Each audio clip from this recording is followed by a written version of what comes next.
sketchpad conversation about, in its entirety is about the difference between being broken and being fixed. Look, it's really important to say up front that there are many people who are broken, who need healing. That will be strongly evidenced by illness, which is a disease of the mind or the body or the spirit. But the majority of people are not ill, and the diagnosis of their illness is a really, really sad thing. That we have a problem from time to time. We go through a divorce, we go through a mental crisis, we go through something, and we need to stop, heal, become self-obsessed, focus on me, improving myself. But there comes a time where we've got to say, thank you for that. It's finished. I'm back to normal. When we get back to normal, the mindset we bring to normality has to return to normal. And that, for most people who go into the healing mode, is made difficult for three reasons. One, they get used to being broken, and so they become comfortable with the word I and me and my. In other words, self-obsessive and how do I feel? That's not healthy, but it's essential for healing.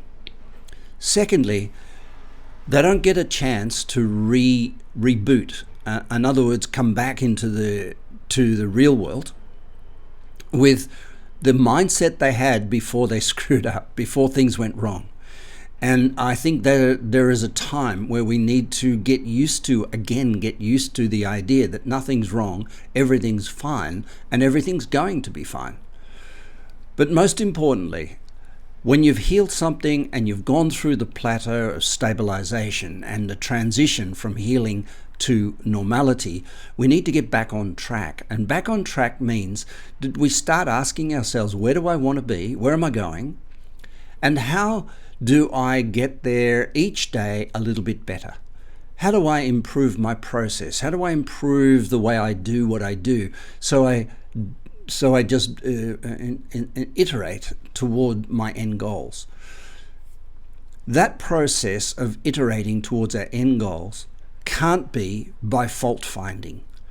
If we remain in fault finding mode, which is healing, we will remain in a healing mode, and we will feed the healing industry the billions and billions of dollars that are sucked out of people who aren't broken but diagnoses them as broken. I know people who have been in cleansing diets the whole of their life, and the wind must whistle between their mouth and their bum, but they still want to do another cleanse. There's a perception is that they're dirty or they're broken or something's wrong, but we're not. We're beautiful. We got to come to a place in each of our lives to say, this reality, this me, this version of me is me. And I do want to iterate that forward. And in this sketchpad conversation, I'd like to demonstrate the pace at which that progress can take place and why a life coach is really important to it. Enjoy.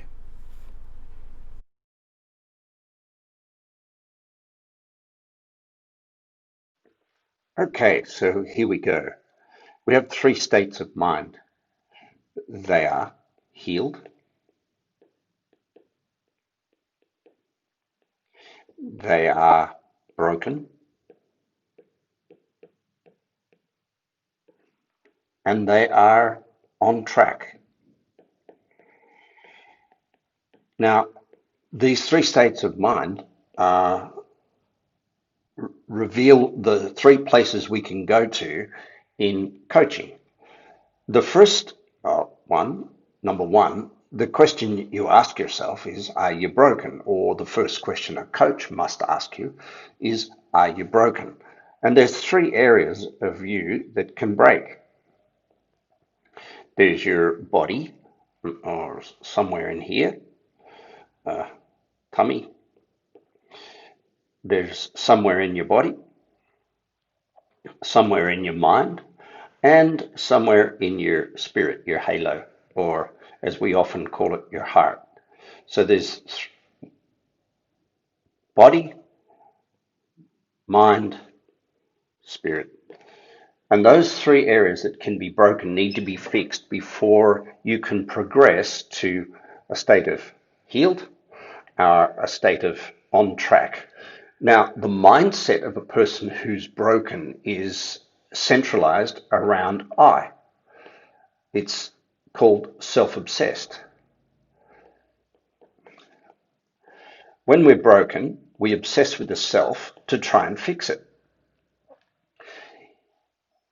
It's a really important state of mind to be in, because what we're looking for is we're trying to find a problem that's wrong with something, and we're trying to find ultimately the solution to that problem. Of course, if there's nothing wrong, if we're actually healed, we must invent a problem,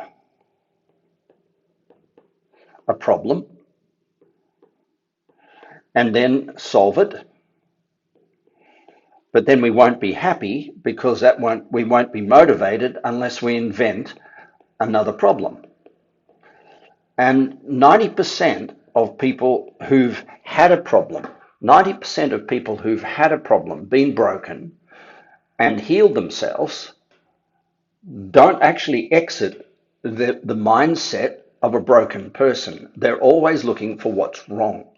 They look for what's wrong with the business. They look for what's wrong with themselves. They look for what's wrong with their partner. They look for what's wrong with the world. They look for what's wrong with their friends. They look for what's wrong. And then what they get is they get into this cycle of invent a problem, solve a problem. And this is called opinion. So when we're obsessed with having opinions about everything or trying to fix everything, we get into this horrible cycle over here. Now, 90% of all coaching and coaches, healers, certainly doctors, certainly people who are involved in the New Age self-help movement, meet people who actually were broken. They help them move over to a state of fixed. But of course, once a person's fixed, the healer has no work. So then they automatically try to drive that person back with, what else is wrong? How else can I help you? How else can I create for you a solution? What other aromatherapy can I use? What other tissue in your body isn't working? Where are you broken? Where are you broken? Where are you broken? And this cycle becomes a mindset. To exit that mindset is really important. To exit all this hubble bubble, to exit the loop over here, to exit this, we must actually see that a broken person, once healed, needs to change their mindset into what's right,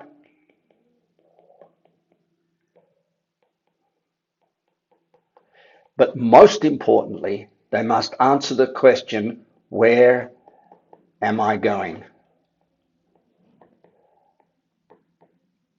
If there's no answer to this question, the person who's actually spent all their time healing will have to go back to being broken in order to motivate themselves to do stuff, in order to go forward to where they're going. And so what we need to be able to do eventually with a person who's had a heartbreak, who's had a financial disaster, who's had a physical illness, who's had some form of family breakdown, who's had some injury, who's got some scar tissue, who's carrying a wound, what we need to be able to do is take this, heal it, move the person over to a state of healed, and have them confess that they are perfect, and then shift the mindset over here to, where am I going? Now, the where am I going thing basically says, I'm perfect as I am, and we need to define what perfect looks like, because it's not without illness, it's not without trouble, it's not without sickness. That's healthy. Those things are called health. So we need to redefine what health looks like in order to be perfect. Once we get that new definition, that nature-based inspiration of where we're going and of what is perfect, what is natural and healthy, we no longer go looking for problems. We no longer look for what's broken about everything. What we do is we say, where am I going and how do I improve myself along that way? And the most important discovery that we can make is that a person can only improve themselves at about the rate of 1%, and it doesn't matter if you say per day or per week or per year. The fastest we can move forward is 1%, because when we start looking for how can we improve, more than 1% starts to become self-critical, because it means we're not doing well enough. And when we become self-critical, we basically end up back over here, self-obsessed, looking for problems, finding solutions, self-obsessed. And the person in this mode has to and must say, I, me, and my over and over and over again. This person over here goes into neutral zone because they're healed. It's all perfect. They may even go into a state of complacency. Once we go over here, we start talking about them, they, and others. You can see this is a totally different mindset for what drives us to improve. And the greatest rate we can improve is 1% per something. So because any more than 1% graduated improvement puts us into self-criticism, which fires us back into self-obsession, which fires us back into the perception that we're broken, because how in the hell could I be so stupid as to not realize I could have improved myself more than 1%? In coaching, it's really important to deliver to you, for you to deliver to others, and for you to recognize that there is a certain phase you have to go through in coaching. Phase one,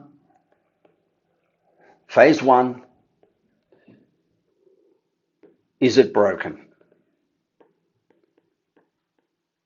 Yes means fix. No means don't create problems. Move the person across into stage 2. Where do you want to go? And finally, how to get there. Improving at 1% per something. Now, one of the great struggles with as a coach is to prevent people from going back into self obsession, into self criticism, into into healing, and it's a really good thing to be aware of. Sometimes, if people can say, I'm perfect already, I'm actually fine, what they'll do is they'll look for somebody else who's sad to actually go and start working on that person, to take their criticism and to take their feeling of brokenness from themselves, to cut this path off and start looking to who can they fix, who can they help, who's broken in the world. And this mindset becomes a self-help speaker and a self-help guru and a self-help lecturer. And what we have to be careful of is people who are stuck in the loop. A healer doesn't want you to be broken. The job of the healer is not to feel sorry for you, is to find your perfection in where you are right now. The job of a commercial person trying to make money out of self-help is to find what's broken, fix it, and then find something else that's broken. Otherwise, they're out of a job. The job of a coach, the job of your coach, is to inspire you to recognize that you're not broken, to give you a new definition of normal, to give you a new default, place of default, a ground zero, in which you can be not self-critical and not critical of others, to recognize what you can and can't change. But then to ask you on a daily, weekly, or monthly basis, how can you do what you do better? Now, the definition of better, which is that 1%, How can I get it done faster? And how can I do more? How can I do more in less time? In other words, how can I evolve? We'll speak more about this later. This is Chris. Have a beautiful day. Bye for now.